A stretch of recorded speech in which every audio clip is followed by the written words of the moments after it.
Hi everyone, Avani's കിച്ചണിലേക്ക് സ്വാഗതം. ഇന്ന് ഞാനിവിടെ ഉണ്ടാക്കാൻ പോകുന്നത് വളരെ പഴമയുള്ള ഒരു പലഹാരമാണ്. 4 മണി പലഹാരമാണെന്ന് നമുക്ക് പറയാം. അപ്പൊ അതിന് നമ്മള് ബേക്കറിയിൽ നിന്നൊക്കെ മേടിക്കില്ലേ, നല്ല വെളുത്ത വട്ടയപ്പം, അതാണ് ഞാനിവിടെ ഉണ്ടാക്കാൻ പോകുന്നത്.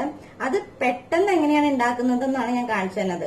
സാധാരണ നമ്മൾ അരി വെള്ളത്തിലിട്ട് കുതിർത്ത് അരി അരച്ച് പിന്നെ ചോറരച്ച് അങ്ങനെയല്ലാണ്ട് നമുക്ക് ഇൻസ്റ്റന്റ് ആയിട്ട് പെട്ടെന്ന് എങ്ങനെ ചെയ്യാം എന്നുള്ളതാണ് ഞാൻ കാണിച്ചു തരുന്നത്. അപ്പൊ ഞാനിവിടെ എടുത്തേക്കുന്നത് 1 കപ്പ് വറുത്ത അരിപ്പൊടിയാണ്.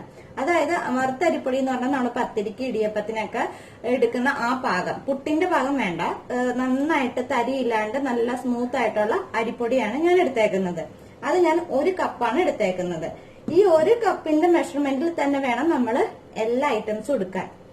ഇപ്പൊ ഞാൻ ഇപ്പൊ മെഷർമെന്റ് കപ്പ് എടുത്തത് കൊണ്ടാണ് ഇതിൽ കാണിക്കുന്നത്. നിങ്ങൾക്ക് ഇപ്പൊ 1 ഗ്ലാസ് ആണെങ്കിൽ ആ 1 ഗ്ലാസ്സിൽ തന്നെ അരിപ്പൊടി, അതേമാതിരി തേങ്ങ, പിന്നെ നമുക്ക് വേണ്ടത് എന്താണ്, വെളുത്ത അവല്. വെളുത്ത അവല് ഇല്ലെങ്കിൽ കുഴപ്പമില്ല, വെളുത്ത ചോറിട്ട് അരച്ചാൽ മതി. ഇപ്പൊ കുത്തരി ഉപയോഗിക്കരുത്. കുത്തരി ഉപയോഗിച്ചു കഴിഞ്ഞാൽ നമ്മള് കുത്തരിയൊക്കെ ഉപയോഗിച്ചു കഴിഞ്ഞാൽ വെള്ളയപ്പത്തിന് ആ വൈറ്റ് കളർ, അത്ര നല്ല വൈറ്റ് കളർ നമുക്ക് കിട്ടില്ല. വെള്ളയപ്പം എപ്പോഴും നല്ല വെളുത്ത് നല്ല കളറിലല്ലേ നിൽക്കുന്നത്. അപ്പൊ അതിന് വേണ്ടിയിട്ട് വെളുത്ത ചോറ് ഏതായാലും കുഴപ്പമില്ല, പച്ചരി ചോറായാലും കുഴപ്പമില്ല, നമ്മൾ സാധാരണ കഴിക്കുന്ന ചോറായാലും കുഴപ്പമില്ല. പിന്നെ നമുക്ക് വേണ്ടത് പഞ്ചസാരയാണ്. ഇപ്പൊ ഞാനിവിടെ ഇപ്പൊ അരയ്ക്കാൻ പോകുന്ന സമയം എന്ന് പറഞ്ഞത് ഇപ്പൊ 12 മണിയാണ്. ഇവിടെ ഞങ്ങൾക്ക് ഇപ്പൊ 12 മണിയാണ്. ഇപ്പൊ വൈകുന്നേരത്തേക്ക് വേണ്ടിയിട്ടാണ് ഞാൻ ഈ അപ്പം ഉണ്ടാക്കാൻ പോകുന്നത്. അപ്പൊ ആ സമയത്തിന് വേണ്ടിയിട്ട് ഞാൻ അരച്ചു വെക്കുന്നതാണ്. വൈകുന്നേരം 4 മണിക്ക് 4 മണി പലഹാരമായിട്ട് കൊടുക്കാനാണ് ഞാൻ എടുക്കുന്നത്. പിന്നെ അതിന് നമുക്ക് ഇമ്പോർട്ടന്റ് ആയിട്ട് ഇപ്പൊ വേഗം നമ്മള് 4 മണിക്ക് ഉള്ളിലാവണമെങ്കിൽ നമുക്ക് അതിനകത്ത് ഈസ്റ്റ് ചേർക്കണം. ഇപ്പൊ ഞാനിവിടെ ഉപയോഗിച്ചിരിക്കുന്നത് ബേക്കേഴ്സിന്റെ ഇൻസ്റ്റന്റ് ഡ്രൈ ഈസ്റ്റ് ആണ്. ഈസ്റ്റ് ഇല്ലെങ്കിൽ നമ്മൾ കുറച്ച് രാവിലെ തന്നെ അരച്ചു വെച്ചാൽ മതി. ഈസ്റ്റ് ഉപയോഗിക്കണമെന്നില്ല. അപ്പൊ ഈസ്റ്റ് ഇല്ലാത്തവര് സാധാരണ അരിപ്പൊടിയും അതേമാതിരി തന്നെ തേങ്ങയും പിന്നെ വെള്ളാവലിന് പകരം ചോറ്, അതല്ലെങ്കിൽ പഞ്ചസാര, ഇത്ര എടുത്ത് അരച്ച് രാവിലെ എടുത്ത് പുറത്ത് വെക്കണം, ഫ്രിഡ്ജിൽ വെക്കരുത്, പൊങ്ങി വരണം നമുക്ക്. അങ്ങനെ ചെയ്താലും മതി. പെട്ടെന്നാണെങ്കിൽ ഈസ്റ്റ് ഉപയോഗിച്ചാൽ പെട്ടെന്നാവുകയും ചെയ്യും. അപ്പൊ നമുക്ക് എങ്ങനെയാണ് ചെയ്യണേന്ന് നമുക്ക് നോക്കാം. ഇപ്പൊ ഞാൻ പറഞ്ഞ മാതിരി തന്നെ ഇപ്പൊ ഞാൻ എടുത്തേക്കുന്നത് ഒരു മിക്സിയുടെ ജാറാണ്. നമ്മള് മിക്സിയുടെ വലിയ ജാറ് വേണം എടുക്കാൻ. അപ്പൊ അതിനകത്തേക്ക് നമ്മൾ എടുത്തു വെച്ചിരിക്കുന്നത് ഈ 1 കപ്പിന്റെ അളവിൽ തന്നെയാണ് ഞാൻ എടുത്തേക്കുന്നത്. അപ്പൊ നിങ്ങൾക്ക് ഏത് മെഷർമെന്റ് കപ്പാണ് ഉപയോഗിക്കുന്നത് ആ കപ്പിൽ തന്നെ എല്ലാ ഐറ്റംസും എടുക്കാം.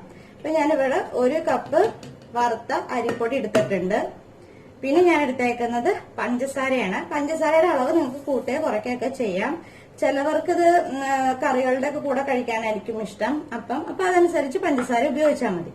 പിന്നെ നമുക്ക് വേണ്ടത് നനച്ച അവലാണ്. ഞാൻ കുതിർത്ത് വെച്ചിരിക്കുന്ന വെള്ള അവല്, അധികം ഡ്രൈ എന്താ പറയാ തരിയില്ല, അധികം കട്ടിയില്ലാത്ത വെള്ള അവലാണ് എടുത്തേക്കുന്നത്.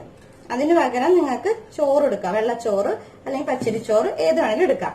പിന്നെ ഞാൻ എടുത്തേക്കുന്നത് തേങ്ങയാണ്. തേങ്ങ ഞാൻ 1 കപ്പ് തന്നെയാണ് എടുത്തേക്കുന്നത്. പിന്നെ ഒരു ഫ്ലേവർ കിട്ടാൻ വേണ്ടിയിട്ടാണ് ഞാനിവിടെ നമ്മുടെ ഏലക്കയുടെ തൊണ്ട് കളഞ്ഞിട്ട് 2 ഏലക്കയാണ് എടുത്തേക്കുന്നത്. ആ ഏലക്കയുടെ തൊണ്ട് കളഞ്ഞിട്ടുള്ളതാണ് എടുത്തേക്കുന്നത്. അതും കൂടി ഞാൻ ഇതിനകത്തേക്ക് ഇടുവാണ്. പിന്നെ നമ്മുടെ മെയിൻ ഇൻഗ്രീഡിയന്റ് എന്ന് പറഞ്ഞാല് ഈസ്റ്റ് ആണ്. ഈ ഈസ്റ്റ് എന്ന് പറയുന്നത് എന്റെ ഇൻസ്റ്റന്റ് ഈസ്റ്റ് ആണ്. അപ്പൊ ഡ്രൈ ഈസ്റ്റ് ആണെങ്കിലും കുഴപ്പമില്ല, കടുകുമണി പോലെയുള്ളത് ഉണ്ടാവും, കടുകുമണിയുടെ പോലത്തെ, അതാണെങ്കിലും കുഴപ്പമില്ല, ഈ കൂട്ടത്തിൽ തന്നെ എടുത്തിട്ടോളൂ കേട്ടോ. അപ്പൊ ഞാനിവിടെ എടുത്തേക്കുന്നത് ഇൻസ്റ്റന്റ് ഈസ്റ്റ് ആയതുകൊണ്ട് ഇതിനകത്തേക്ക് തന്നെ ഇടുന്നതാണ്. കുറച്ച് കൂടുതലിട്ടേക്ക്. പിന്നെ നമുക്ക് വേണ്ടത് ആവശ്യത്തിന് വെള്ളമാണ്. ഇത് എപ്പോഴും നമുക്ക് ദോശമാവ് ഉണ്ടാക്കുന്ന ആ മാവിന്റെ പരുവത്തിൽ വേണം മാവ് അരച്ചെടുക്കാൻ. ആദ്യം തന്നെ കുറെ വെള്ളം പോലും ഒഴിക്കരുത്, കുറച്ചേശം വെള്ളം എടുത്ത് വേണം നമുക്ക് എടുക്കാൻ. അപ്പൊ ഞാൻ ഇതിനകത്ത് ഇപ്പൊ ഈ കപ്പിലാണ് ഞാൻ അളന്നെടുത്തെങ്കിൽ ഇതിന്റെ ഹാഫ് കപ്പിലാണ് ഇപ്പൊ ഞാൻ വെള്ളം ഒഴിക്കാൻ പോകുന്നത്. ഞാൻ ഇതിനകത്ത് ഇത്രയും വെള്ളമാണ് ഇപ്പൊ ഒഴിക്കുന്നത്. ഇനി ഇത് നല്ലതുപോലെ അരച്ചെടുക്കണം. ഒട്ടും തരിയില്ലാണ്ട് നല്ല സ്മൂത്ത് ആയിട്ടുള്ള ഒരു ബാറ്റർ വേണം നമുക്ക് എടുക്കാൻ. ഞാനിത് അരച്ചെടുക്കാൻ പോവാണ്. ഇപ്പൊ ഞാൻ മാവ് അരച്ചെടുത്തോണ്ട് വന്നിട്ടുണ്ട്. നല്ല സ്മൂത്ത് ആയിട്ടുള്ളത്, ഒട്ടും തരിയില്ലാണ്ട് വേണം നമ്മൾ ഈ മാവ് അരച്ചെടുക്കാൻ. ഇത് നമ്മൾ ശരിക്കും പറഞ്ഞാൽ ദോശമാവിന്റെ ആ ബാറ്ററിന്റെ രൂപത്തിൽ വേണം എടുക്കാൻ. അധികം വെള്ളമായി പോരുത്. അധികം വെള്ളമായി കഴിഞ്ഞാൽ നമ്മൾ ഉദ്ദേശിച്ച അത്ര സോഫ്റ്റ്നെസ് നമ്മുടെ വട്ടയപ്പത്തിന് കിട്ടില്ല. ഇപ്പൊ ഈ വറുത്ത അരിപ്പൊടി ആയതുകൊണ്ട് തന്നെ നമുക്ക്, ഞാനിപ്പോ ഇതിനകത്ത് ആദ്യം 1 കപ്പ് വെള്ളം ഒഴിച്ചു. അത് കഴിഞ്ഞിട്ട് നോക്കിയപ്പോൾ നല്ലതുപോലെ ഡ്രൈ ആയിട്ടാണ് ഇരുന്നത്. അതുകൊണ്ട് തന്നെ ഈ കപ്പിൽ തന്നെ ഞാൻ 2 ഗ്ലാസ് വെള്ളം പിന്നെ 1/4 ഗ്ലാസ് വെള്ളം കൂടി എടുത്തു. അപ്പൊ ഞാൻ ടോട്ടൽ എടുത്തേക്കുന്നത് 2.25 കപ്പ് വെള്ളമാണ് ഞാൻ എടുത്ത അരിപ്പൊടിക്ക് വേണ്ടി വന്നത്. അപ്പൊ നിങ്ങൾ എടുക്കുന്ന ഓരോ റൈസ് പൗഡറിന്റെയും ഇതിന്റെ അനുസരിച്ച് വേണം നമ്മൾ വെള്ളം ആഡ് ചെയ്യാൻ, അത് മറക്കരുത് കേട്ടോ. ഇനി നമുക്ക് ഇതൊരു പാത്രത്തിലേക്ക് മാറ്റാം. ഞാൻ ഈ ഒരു പാത്രത്തിലേക്ക് മാറ്റി വെക്കുവാണ്. നമ്മുടെ മാവ് കുറച്ചും കൂടി ഡ്രൈ ആണെന്ന് തോന്നുവാണെങ്കിൽ കുറച്ചും കൂടി വെള്ളം ഒഴിച്ച് നല്ലതുപോലെ ഒന്ന് മിക്സ് ചെയ്ത് കൊടുക്കണം. ഇപ്പൊ ഡ്രൈ ആണെന്ന് തോന്നുവാണെങ്കിൽ കുറച്ചും കൂടി വെള്ളം ഒഴിച്ചിട്ട് നമുക്ക് നല്ലതുപോലെ മിക്സ് ചെയ്ത് എടുത്താൽ മതി കേട്ടോ. അപ്പൊ ഈ രൂപത്തിൽ വേണം നമുക്ക് മാവ് കിട്ടാൻ. കണ്ടോ, ഇത്രയെങ്കിലും ലൂസായിട്ട് കിട്ടണം.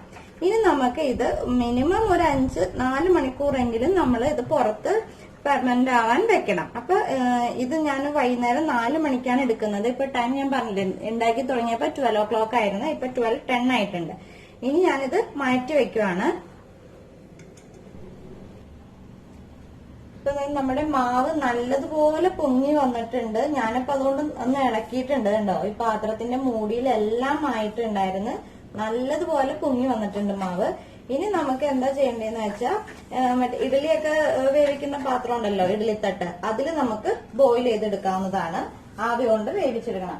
എന്റെ ഉള്ള ഇഡലിത്തട്ട് എന്ന് പറഞ്ഞത് ഇത്ര ചെറുതായി പോയി. അപ്പൊ എന്റെ ഇങ്ങനെ പരന്ന തട്ടില്ല, ഇഡലിയുടെ തട്ട് മാത്രമാണുള്ളത്. ഞാനത് മറിച്ചാണ് ഇട്ടേക്കുന്നത്. അപ്പൊ നമ്മൾ സാധാരണ ഇതേമാതിരി ചെറിയ തട്ടിലാണ് കിണ്ണത്തപ്പം എടുക്കുന്നത്. അപ്പൊ എന്റെ കയ്യിൽ ഈ തട്ട് ഇവിടെ വെച്ച് കഴിഞ്ഞാല് എനിക്കിത് മുകളിലത്തെ മൂടി വെച്ച് മൂടാൻ പറ്റില്ല. അപ്പൊ അതുകൊണ്ട് തന്നെ ഞാനിവിടെ എടുത്തേക്കുന്നത് ചെറിയൊരു കേക്കിന്റെ ടിന്നാണ്. ഇതാണെങ്കിൽ എനിക്ക് കറക്റ്റ് ആയിട്ട് ഇതിനകത്ത് ഇരിക്കും. അപ്പൊ കിണ്ണത്തപ്പം എപ്പോഴും നമ്മളിപ്പോ എടുക്കുന്ന ഈ ഒരു പ്ലേറ്റിലാണ് വരുന്നത്. അപ്പൊ നിങ്ങൾ എടുക്കുകയാണെങ്കിൽ നിങ്ങളുടെ ഇഡലിത്തട്ട് വലുതാണെങ്കിൽ ഇതേ ഷേപ്പിൽ ഇതേ പാത്രത്തില് എണ്ണ ഒന്ന് പുരട്ടിയിട്ട്, എണ്ണ ബട്ടർ ഏതാന്ന് വെച്ചാൽ തേച്ചിട്ട് നമ്മൾ ഈ മാവ് അതിനകത്ത് ഒഴിച്ച് ഒരു 10 മിനിറ്റില് നമുക്ക് ആവിയേക്ക് എടുത്താൽ മതി. കിണ്ണത്തപ്പം നമുക്ക് കിട്ടും. അപ്പൊ ഞാനിവിടെ എടുത്തേക്കുന്നത് ഈ ഒരു തട്ടിലാണ്. അപ്പൊ ഞാനിവിടെ ഈ കുറച്ച് വെള്ളം വെച്ചിട്ടുണ്ട്. സാധാരണ നമ്മൾ ഇഡലിയൊക്കെ ഉണ്ടാക്കുന്ന അതേ മെത്തേഡ് തന്നെയാണ്, കൂടുതലൊന്നുമില്ല. 5 മിനിറ്റ് കഴിഞ്ഞിട്ട് നമ്മൾ ഇതൊന്ന് തുറന്നിട്ട്, ഇപ്പൊ നമ്മൾ ഇതിനകത്ത് മാവ് ഒഴിച്ചിട്ടുണ്ട്. മാവ് ഒന്ന് 5 മിനിറ്റ് കഴിഞ്ഞ് തുറന്നു നോക്കിയിട്ട് അതിനകത്ത് നടുക്കായിട്ട് ഒരു കിസ്മിസ്, വൈറ്റ് കളർ കിസ്മിസ് വെച്ചാൽ നല്ലതായിരിക്കും. 5 മിനിറ്റ് കഴിയുമ്പോൾ നമ്മൾ മാവ് ഒഴിക്കുമ്പോൾ തന്നെ കിസ്മിസ് വെക്കരുത്, അതിനകത്തേക്ക് മുങ്ങിപ്പോകും. അപ്പൊ ഞാൻ കാണിച്ചു തരാം എങ്ങനെയാന്ന്.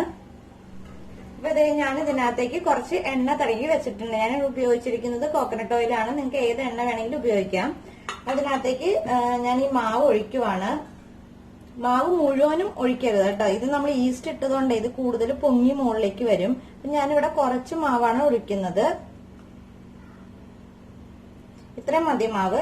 ഇനി നമുക്ക് ഇതൊരു 5 മിനിറ്റ് ബോയിൽ ചെയ്തതിന് ശേഷം നമുക്കിത് ഒന്ന് മാറ്റിയിട്ട് വേണം ഒരു കിസ്മിസ് മുകളിലെടുത്ത് വെക്കാൻ. അപ്പൊ ഞാൻ കാണിച്ചു തരാം എങ്ങനെയാന്ന്. ഇപ്പൊ ഞാൻ വെള്ളം തിളപ്പിക്കാൻ വെച്ചിട്ടുണ്ട്. എന്റെ ഇഡലിത്തട്ട് ഞാൻ നേരത്തെ പറഞ്ഞല്ലോ, ഞാൻ മറിച്ചാണ് ഇട്ടേക്കുന്നത്. തട്ട് പ്ലെയിൻ തട്ട് എന്റെ ഇല്ല. പിന്നെ ഞാൻ ഇതിന്റെ മുകളിലേക്കായിട്ടാണ് നമ്മുടെ ഈ മാവ് വെച്ചേക്കുന്നത്. ഇനി ഇത് നമ്മൾ മൂടി വെക്കുകയാണ്. ഹൈ ഫ്ലെയിമിൽ ഇടണ്ട, കുറച്ച്. ഞാനിത് എന്റെ വലിയ അടുപ്പായതുകൊണ്ട് ഞാനിത് മീഡിയത്തിലാണ് വെച്ചേക്കുന്നത്. ഇനി ഇത് നമുക്ക് കുറച്ചു നേരം ഒരു 5 മിനിറ്റ് കഴിഞ്ഞ് കഴിഞ്ഞിട്ട് നമ്മളൊന്ന് തുറന്നു നോക്കണം. മാവ് സെറ്റ് ആയിട്ടുണ്ടെങ്കിൽ നമ്മൾ അതിന്റെ മീതെ നടുക്കായിട്ട് ഒരു കിസ്മിസ് വെക്കാം. മാവ് സെറ്റ് ആയിട്ടില്ലെങ്കിൽ ഒരു 10 മിനിറ്റും കൂടി നോക്കിയിട്ട് വേണം ചെയ്യാൻ. ഓരോരുത്തരുടെ അരിപ്പൊടിയുടെ ഇതൊക്കെ അനുസരിച്ച് ഇരിക്കും കേട്ടോ. അപ്പൊ അത് എപ്പോഴും ശ്രദ്ധിക്കണം. ഞാൻ മീഡിയം ഫ്ലെയിമിലാണ് വെച്ചേക്കണം. നമുക്ക് ഇനി ഒരു 5 മിനിറ്റ് കഴിഞ്ഞിട്ട് തുറന്നു നോക്കാം. ഇപ്പൊ ഒരു 5 മിനിറ്റ് ആയിട്ടുണ്ട്. ഞാൻ തുറന്ന് കാണിക്കുകയാണ്. കണ്ടോ, അപ്പൊ ഇത് ഇത്രയും പൊങ്ങി വന്നിട്ടുണ്ട്. ഇനി നമ്മൾ ഇതിന്റെ നടുക്കായിട്ട് ഈ കിസ്മിസ് വെച്ചു കൊടുത്താൽ മതി. ഇനി ഇത് ഒന്നും കൂടി മൂടി വെച്ച് ഒരു 5 മിനിറ്റ് കൂടി കഴിഞ്ഞാൽ നമ്മുടെ വട്ടയപ്പം അല്ലെങ്കിൽ കിണ്ണത്തപ്പം റെഡിയായി. ഞങ്ങളുടെ നാട്ടിൽ കിണ്ണത്തപ്പം എന്നാണ് പറയുന്നത്. ഞാൻ ഇടയ്ക്ക് കിണ്ണത്തപ്പം എന്ന് പറഞ്ഞു പോയത്. അപ്പൊ നമുക്ക് ഇനി 5 മിനിറ്റ് കഴിഞ്ഞിട്ട് നോക്കാം. അപ്പൊ നമുക്ക് നമ്മുടെ കിണ്ണത്തപ്പം ആയിട്ടുണ്ടോ എന്ന് നോക്കാം. ഇപ്പൊ നല്ലതുപോലെ ആയിട്ടുണ്ട്. എനിക്കിപ്പോ കറക്റ്റ് ഒരു 12 മിനിറ്റ് വന്നിട്ടുണ്ട് കേട്ടോ. 12 മിനിറ്റിലാണ് ഞാൻ വന്നത്. സ്ലോയിൽ തന്നെയാണ് വെച്ചത്. ഇപ്പൊ ഞാൻ തീ ഓഫ് ചെയ്ത് വെച്ചിട്ടുണ്ട്. ഇനി നമുക്കിത് ചൂടാറിയിട്ട് പതുക്കനെ സൈഡിലൊന്ന് കട്ട് ചെയ്തിട്ട് ഒരു പാത്രത്തിലേക്ക് പാർത്താം. അപ്പൊ നമ്മുടെ കിണ്ണത്തപ്പം റെഡി ആയിട്ടുണ്ട്. കിണ്ണത്തപ്പം ശരിക്കും പറഞ്ഞ റൗണ്ടിലാണ്. എന്റെ ആ പാത്രം ഇല്ലാത്തതുകൊണ്ടാണ് ഇങ്ങനെ വന്നത്. പക്ഷെ നല്ല സോഫ്റ്റ് ആണ്. കണ്ടോ, നല്ല സോഫ്റ്റ് ആയിട്ടാണ് വന്നേക്കുന്നത്. അപ്പൊ നിങ്ങൾ തീർച്ചയായിട്ടും ഇത് ട്രൈ ചെയ്ത് നോക്കുക. കുട്ടികൾക്കൊക്കെ വളരെ ഇഷ്ടപ്പെടും. 4 മണി പലഹാരമായിട്ട് നമുക്കിത് കഴിക്കാവുന്നതാണ്. എത്ര നല്ല മധുരമുള്ളതാണ്. നമുക്ക് ആവശ്യത്തിന് മധുരം കൂട്ടേ കുറയ്ക്കുകയോ ചെയ്യാം. അപ്പൊ ഇത് എന്റെ മോക്ക് വലിയ ഇഷ്ടമാണ്. എല്ലാവരും ഈ ചാനൽ കണ്ട് സബ്സ്ക്രൈബ് ചെയ്ത് ലൈക്ക് ചെയ്യണം. താങ്ക്